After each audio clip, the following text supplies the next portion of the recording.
ಅಮ್ಮ ಅಮ್ಮ ನಿಮ್ಮನ್ನ ನೋಡಿದ್ರೆ ಏನೋ ಒಂಥರ ಮನಸ್ಸಿಗೆ ನೆಮ್ಮದಿ, ಭಯ ಕಷ್ಟ ಎಲ್ಲ ದೂರ ಆಗಿ ಮನಸ್ಸು ಹಗುರ ಅನ್ಸುತ್ತೆ. ದೇವಸ್ಥಾನದಲ್ಲಿ ಗರ್ಭಗುಡಿಯಲ್ಲಿರೋ ಆ ದೇವಿ ಪಾದದ ಹತ್ರ ಕೂತ್ರೆ ಮನಸ್ಸಿಗೆ ಎಷ್ಟು ನೆಮ್ಮದಿ ಸಿಗುತ್ತೋ ಥೇಟ್ ಹಾಗೆ ಅನ್ಸುತ್ತಮ್ಮ. ಪ್ರಪಂಚದಲ್ಲಿ ಎಷ್ಟೆಲ್ಲ ಸಮಸ್ಯೆ, ಯೋಚನೆ ಮಾಡಿದ್ರೆ ನಮ್ಮದೇ ದೊಡ್ಡ ಸಮಸ್ಯೆ ಅಂತ ಅನಿಸುತ್ತೆ. ಪ್ರತಿಯೊಂದು ಸಮಸ್ಯೆಗೂ ಮೂಲ ಅಂತ ಇರುತ್ತೆ. ಮೇಲ್ನೋಟದ ಸಮಸ್ಯೆಯನ್ನು ನೋಡಿ ಒದ್ದಾಡೋರೇ ಹೆಚ್ಚು. ಆದರೆ ಸಮಸ್ಯೆಯ ಮೂಲ ಎಲ್ಲಿದೆ ಅಂತ ಹುಡುಕೋ ಪ್ರಯತ್ನ ಯಾರೂ ಮಾಡೋದಿಲ್ಲ. ಕೆಲವೊಮ್ಮೆ ನಮಗೆ ಸಿಗುವ ಉತ್ತರವೇ ಮುಂದಿನ ಪ್ರಶ್ನೆಯ ಭಾಗವಾಗಿರುತ್ತೆ. ಆ ಪೂರ್ಣ ಸತ್ಯ ಗೊತ್ತಾಗಬೇಕು ಅಂದರೆ ಆ ಸತ್ಯದ ಮುಂದಿನ ಭಾಗವನ್ನು ಹುಡುಕೊಂಡು ಹೋಗಬೇಕು. ಅಮ್ಮ ಏನು ಹೇಳ್ತಿದ್ದೀರಾ? ನನಗೆ ಅರ್ಥ ಆಗ್ತಿಲ್ಲ. ಅದು ಅಂಬಿಕಾನ ಹಳ್ಳಿಯಿಂದ ಸಿಟಿಗೆ ಕರ್ಕೊಂಡು ಬಂದಿದ್ದೆ ಆ ಮಾಳ್ವಿಕಾ. ಅದ್ರ ಹಿಂದೆ ಅವಳ ಬಲವಾದ ಉದ್ದೇಶನೇ ಇತ್ತು.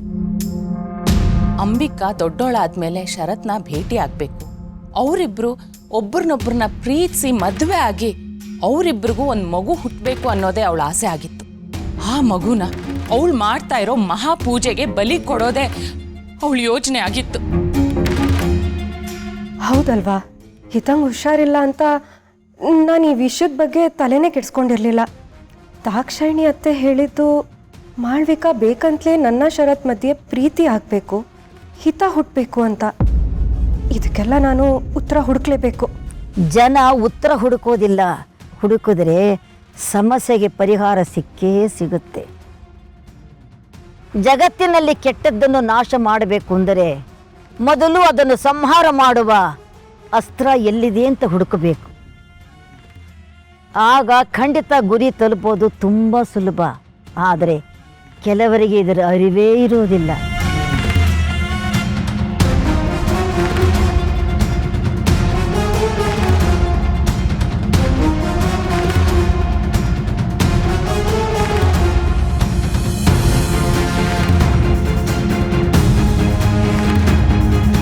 ಹೌದು, ಅಮ್ಮ ಹೇಳಿದ ನಿಜ. ಆದಷ್ಟು ಬೇಗ ಇದ್ರ ಮೂಲ ಏನು ಅಂತ ಹುಡುಕ್ಬೇಕು. ಅವಾಗಲೇ ಆ ಮಾಳ್ವಿಕನ ಕಟ್ಟಾಕೋದಕ್ಕೆ ಸಾಧ್ಯ. ಪೂರ್ತಿ ಸತ್ಯ ಏನು ಅಂತ ತಿಳ್ಕೊಳ್ದೆ ಹೋದರೆ ನನ್ನ ಕುಟುಂಬ ಪದೇ ಪದೇ ಅಪಾಯನ ಎದುರಿಸ್ತಾನೆ ಇರತ್ತೆ. ಇಲ್ಲ, ಹಾಗಾಗಬಾರ್ದು. ನಾನು ಅದಕ್ಕೆ ಅವಕಾಶ ಮಾಡಿಕೊಡ್ಬಾರ್ದು.